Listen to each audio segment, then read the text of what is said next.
మీరు చేసింది నా నా నా కవి హృదయం మీరు దయచేసి అర్థం చేసుకోండి.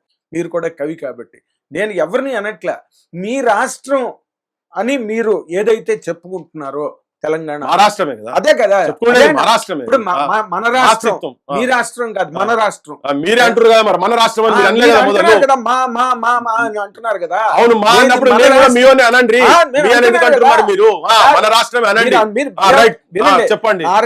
నారాయణ రెడ్డి గారి సాహిత్యం నేను అక్షరాలు నేర్చుకున్న దగ్గర నుంచి మంటలు మా తేజస్సు నా తపస్సు, ఉదయం నా హృదయం, మంటలు మానవుడు, మనిషి చిలక, సముద్రం వంచిన సంతకం, భూమిక, కర్పూర వసంతరాయులు, మధ్యతరగతి మందహాసం, నాగార్జున సాగరం, విశ్వనాథ నాయకుడు, మొత్తం ఆయన సాహిత్యం అంతా కంఠోపాఠంగా తాగి ఆయన శిష్యుడుగా, ఏకలవ్య శిష్యుడిగా ఎదిగిన వాడిని నేను. అంచేత పోతన్ గారు ఎక్కడ పుట్టాడు?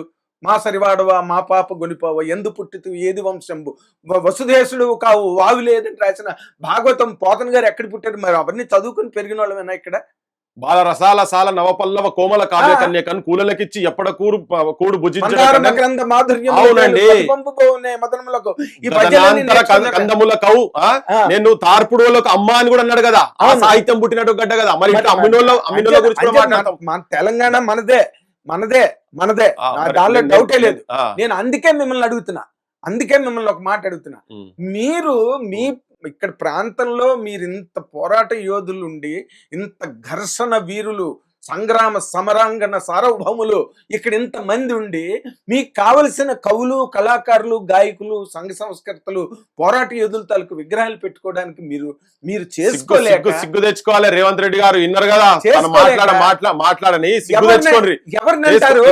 మేము ఎవరిని మా గవర్నమెంట్ అంటున్నాం, మా గవర్నమెంట్ గురించి మాట్లాడుతున్నాం, కేసీఆర్ ని మాట్లాడుతున్నాం, రేవంత్ రెడ్డి గురించి మాట్లాడుతున్నాం. అత్త మీద కోపం దుత్త మీద చూపించిందని మేము ఇన్ని మాట్లాడుతుంటే నేనేమంటున్నా, దుత్త మీద అంటే ఎస్పీ బాలేశ్వరం లంగా దొంగ తిట్టిరా అండి?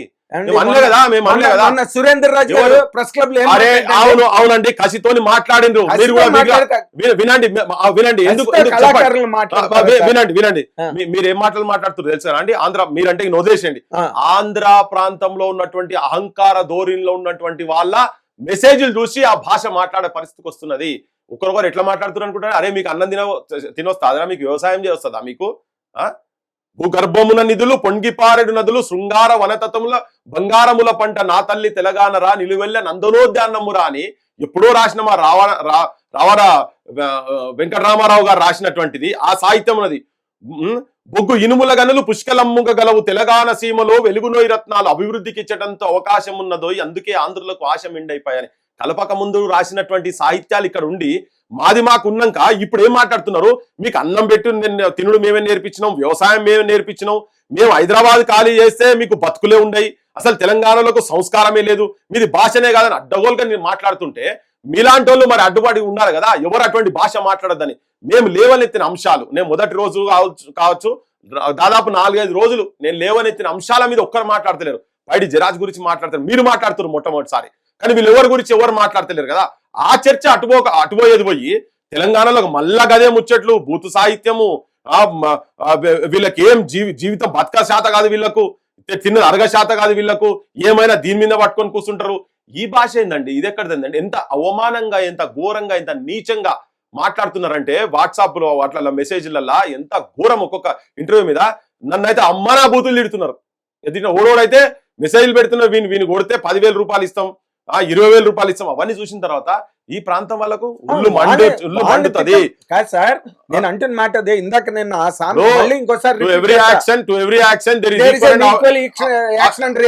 అపోజిట్ రియాక్షన్ మా నుంచి మర్యాద పూర్వకం జరిగింది. శుభలేఖ సుధాకర్ గారు దాడి చేసి కెమెరా గుంజుకున్న టైంలో కూడా మర్యాద పూర్వకనే వారు మీరు బైసాబ్ అనే మాట్లాడినాం. శుభలేఖ సుధాకర్ చేసిన పని మంచి పని, సభ్యమైన పని, సక్రమమైన పని అని నేను అనట్లేదు. జనం అనుకుంటున్నారు, జనాన్ని కూడా చెప్తారు. వాళ్ళు ఏమనుకున్నా ఆయన గౌరవం మీది నాదే కాదండి. ఇక్కడ జనానికి ఒక మెసేజ్ కూడా పోవాలి కదా. ఆంధ్ర ప్రాంతంలో ఉన్నటువంటి వాళ్ళకు, ఇక్కడ ఉన్నటువంటి వాళ్ళకు, మధ్యలో ఉన్నటువంటి వాళ్ళకు కూడా మెసేజ్ పోవాలి. కాబట్టి నేను కూడా చెప్తున్నా, మీరు ఆ వీడియో చూసిన వాళ్ళు ఎవరికి కూడా మీరేమి ఆయన దుర్భాషలు ఆడలేదు, దూషించలేదు, ద్వేషించలేదు. నేను ఆ వీడియో రెడీగా ఎదురుకుండా ఉంది, సోషల్ మీడియాలో ఎవరు చూసుకున్నా అది అర్థమవుతుంది. నేను అంటున్నది ఏంటంటే, మీరు వాళ్ళు ఒకవేళ ఎవరైనా అలాంటి అల్పమైన మాటలు, అలాంటి నీచమైన మాటలు మాట్లాడితే వాళ్ళ మీద స్పందించాలి, వాళ్ళని తిట్టాలి. కానీ వాడు థర్డ్ రేట్ ఫెలో, అసలు వాడు గాయకుడే కాడు, వాడు ఒక మిమిక్రీ ఫెలో వాడు అని ఏమైతుందంటే ఇక్కడ ప్రాబ్లం ఎక్కడ వస్తుంది,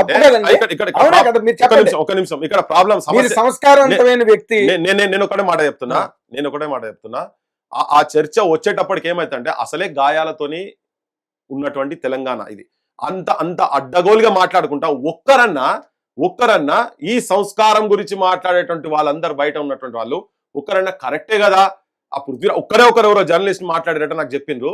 అరే మరి తన మాట్లాడిన పృథ్వీరాజ్ మాట్లాడే మాటలల్లా అంశాలల్లా న్యాయం ఉంది, 4 రోజులు ఆపండి అది చర్చకు తీసుకుందాం అనే మాట్లాడటోడు లేకుండా అమ్మ నా బూతులండి ఘోరంగా 80 ఏళ్ళ పెద్ద మనుషులను పట్టుకొని కూడా బూతులు తిట్టుడు ఇది సంస్కారమా? ఇవాళ మాట చెప్తున్నా, మీరు మాట్లాడిన దాంట్లో ఎక్కడా తప్పు లేదు. మీరు అంటున్నది, మీరు అడుగుతున్నది ఏంటంటే నువ్వు ఎవరిదైనా పెట్టుకురా బాయ్, కానీ ముందు మనవాళ్ళతో పెట్టంటున్నారు.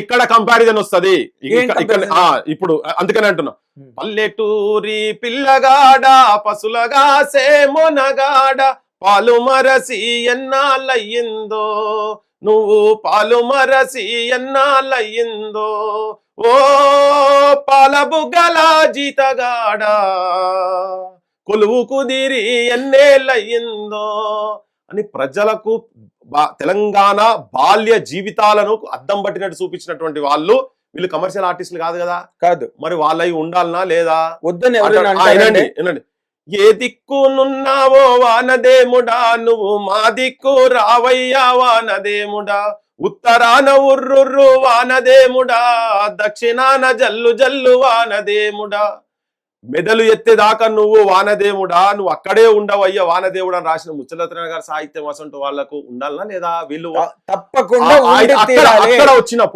వచ్చినప్పుడు కంపారిజన్ స్టార్ట్ అయింది. బాలసుబ్రహ్మణ్యం గారి విగ్రహం మొదలా లేకపోతే ఇటువంటి వాళ్ళ విగ్రహాలు మొదలా? 100% వాళ్ళ విగ్రహాలే మొదలు కదా. అంటే మాది న్యాయబద్ధమైనటువంటి ఆర్గ్యుమెంట్ కదా మీరు చెప్పేది. న్యాయబద్ధమైందే, ఇదే కావాల్సింది, ఇది సమాజానికి మొత్తం తెలియాల్సింది. వాళ్ళు 100 మంది ఉన్నారు తెలంగాణలో. మీరంతా అరణ్య రోధనలాగా ఉంది తప్పితే మీ సొంత ప్రభుత్వం తెలంగాణ రాష్ట్ర తెలంగాణ ప్రభుత్వం మీద కొట్లాడుతున్నాం. అయితే ఏమైందంటే మా దగ్గర తెలంగాణ సోయి లేనటువంటి ఆంధ్ర ఆధిపత్యానికి తల ఒగ్గి బాంఛనగిరి చేస్తున్నటువంటి నాయకత్వం ఉన్నది కాబట్టి ఇది అయింది. బరాబర్ ఇది ఇప్పుడు మీరు మాట్లాడేది నా తెలంగాణ ప్రజలు మొత్తం వింటారు. రేపు ఇటువంటి వాళ్లకు రాజకీయంగా ఏదైతే ఆడ విగ్రహం పెట్టి ఇక్కడ వాళ్ళకన్నా ముందు పెట్టి మా గుండెల మీద గడ్డపార పెట్టి అయితే రేవంత్ రెడ్డి అండ్ ఆంధ్ర పాలకుల చేతులలో ఇంకా బందీలైనటువంటి తెలంగాణ నాయకులు గుద్దిన్రో, గడ్డపార పెట్టి గుద్దిన్రో, ఇది తెలంగాణ సమాజం చూస్తున్నది. రేపు రాజకీయంగా ఇటువంటి వాళ్లకు బుద్ధి చెప్పి నిజంగా కూడా తెలంగాణ ఆత్మను ఆవిష్కరించేటువంటి వ్యక్తులు ప్రభుత్వాలలో ఉండేది ఉంటే ఇవాళ ఈ గోస మాకు ఉండదు. మీరు అన్న అరణ్య రోధనం ఇవాళ ఉండదు. వాస్తవం అరణ్య రోధం ఇదే ముఖ్యమంత్రి గత ముఖ్యమంత్రి కట్టినటువంటి అమరజ్యోతి అక్కడికి పోయి ఈడ యాళ్లాడుతున్నాయి ఆత్మలు, యాళ్లాడుతున్నాయి సలాకాలకి ఆత్మలు యాళ్లాడుతున్నాయి, దీన్ని ఆవిష్కరణ చేయలే, ఒక్క బొమ్మ కూడా లేదని చెప్పిన ఆయనే. నిజంగా కూడా నేను వచ్చినాక ఏమైనా చేస్తారు కావచ్చు అనుకున్నాము. 2 ఏళ్ల తర్వాత నేను మొన్న ఆయన విగ్రహావిష్కరణ జరుగుతుంటే మీరేమైనా పండుగ చేసుకుంటున్నారు, కానీ అమరులది అమరజ్యోతి ఆవిష్కరణ జరగాలని ఒక్క ఫోటో కూడా వాళ్ళది లేదు. తాళాలు పెట్టి బల్లులు గుడ్లు పెడుతున్నాయి, గబ్బిలాలు తిరుగుతున్నాయి, ఇంట్లో తొండలు వారుతున్నాయి ఇంట్లో మొత్తము. ఇటువంటి 4 రోజులు అయితే విష సర్పాలు వచ్చి అక్కడ సంసారాలు చేస్తాయని చెప్పిన నేను 2 ఏళ్ల తర్వాత కూడా ఈ గోస ఉన్నదని చెప్పి జనానికి చెప్పినాం. ఆడనేమో పండుగ చేసుకుంటుర్రు, కానీ అమర జ్యోతి దగ్గర ఇది అవమానం జరుగుతున్నది. దాని ముందు నువ్వు రాజీవ్ గాంధీ విగ్రహం పెట్టినావు, అప్పుడు కూడా ప్రొటెస్ట్ చేసినాం. తెలంగాణ తల్లి చేతుల బతుకమ్మ తీసినాడు కూడా ప్రొటెస్ట్ చేసినాం. ఇది కొత్త కాదు నాగేంద్ర గారు. సో ఇది జరుగుతున్నది కదా, ఈ అవమానాలు జరుగుతున్నాయి. ఎందుకంటే బాధ్యత తెలంగాణ ఓటర్ల బాధ్యతనే. ఇటువంటి తెలంగాణ వ్యతిరేక శక్తులను తెలంగాణ ఉద్యమంలో తుపాకీ పట్టి ఉద్యమకారులను గెదిమినటువంటి వాళ్ళు ముఖ్యమంత్రులు అయితే ఇగో గిట్లనే ఉంటుందని సోయికి వచ్చిండ్రు. ఇప్పుడు జనానికి అర్థమవుతుంది నిజంగానే తెలంగాణ వాదుల చేతులలో నా తెలంగాణ లేదని తెలంగాణ జనానికి అర్థమవుతుంది. అందుకనే ఈ అవమానాలు మాకు జరుగుతున్నాయి. ఇలా మీ ముంగట కూర్చొని కూడా నేను ఇట్లా మాట్లాడాల్సిన పరిస్థితి, అరణ్య రోదనం అనే పదాలు కూడా వినుడు కూడా ఇది తెలంగాణకు అవమానము. ఎందుకంటే అది మాదే తప్పు, లంగలకేసిండ్రు. హిట్ టీవీ యాప్, ఇందులో short news, live news, entertainment shows, movies, digital magazines తో పాటు మీ జిల్లా వార్తలను కూడా ఫ్రీగా చూడొచ్చు. ఇంకెందుకు ఆలస్యం, వెంటనే హిట్ టీవీ యాప్ ని డౌన్లోడ్ చేసుకుని ఫ్రీగా ఎంటర్టైన్మెంట్ పొందండి. Hit TV app, hit TV app, please download hit TV app. Hit TV app ని ఫ్రీగా డౌన్లోడ్ చేసుకుని ఎంజాయ్ చేయండి. మీకు నచ్చిన ఎంటర్టైన్మెంట్ కోసం హిట్ టీవీ యాప్ ని ఫ్రీగా డౌన్లోడ్ చేసుకుని ఎంజాయ్ చేయండి. హిట్ టీవీ యాప్ ని డౌన్లోడ్ చేసుకుని ఆస్వాదించండి, ఆశీర్వదించండి. ఇంతమంది సెలబ్రిటీలు హిట్ టీవీ యాప్ ని డౌన్లోడ్ చేసుకోండి అని చెప్తున్నారంటే ఎంత మంచి యాప్ ఆలోచించండి. అమెరికా అమెరికా అమెరికా అమెరికాలో చదవాలనుకునే వాళ్ళకి విశ్వసనీయమైన పేరు మన శౌర్య కన్సల్టెన్సీ. UK లో 1 year masters. UK లో 1 year masters. 2 years work permit up to 5 years visa. Contact Saurya Consultancy. Contact 89851 89851.